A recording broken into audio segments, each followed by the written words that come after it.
राजकारणात येत असताना केवळ घोड्या गाड्या आहे ना बढियापैकी बुलेरो गाडीन त्यावर सरपंच टाकून मी किती मोठा आहे हे मिरवण्यात फायदा नाही। याच्या अगोदर पिढीजात राजकारण होतं, त्याने आपला कार्यक्रम ठोकला। येणाऱ्या काळात ठोकू द्यायचा नसेल तर तमाम मतदारांना देखील विनंती आहे, डॉक्टर बाबासाहेब आंबेडकरांचं स्टेटमेंट हे भाकरीपेक्षा इज्जत प्यारी।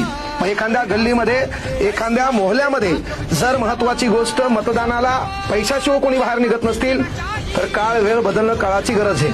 केवळ पक्षाच्या चिन्हावरून आतापर्यंत राजकारण झालं, पण मी कधी दर्ग्याकडे जातो, त्या दर्ग्याकडे जात असताना अरे पावसाळा असतो आणि त्या पावसाळ्यामध्ये हे 5वीचे 6वीचे लेकरं जर टोंगळाभर गुडघाभर चिखलापर्यंत चलत असेल तर विचारा परिवर्तन आपण विकासाच्या बाजून मतदान करायचं का धर्माच्या बाजून मतदान करायचं। म्हणून युवकाच्या हातात राजकारण देत असताना युवकांना देखील विनंती आहे, केवळ पैसा लुटण्याच्या उद्देशानं घोड्या घाड्या आणि आवाज करण्याच्या उद्देशानं हवाबाजी करण्याच्या उद्देशानं राजकारणात येऊ नका।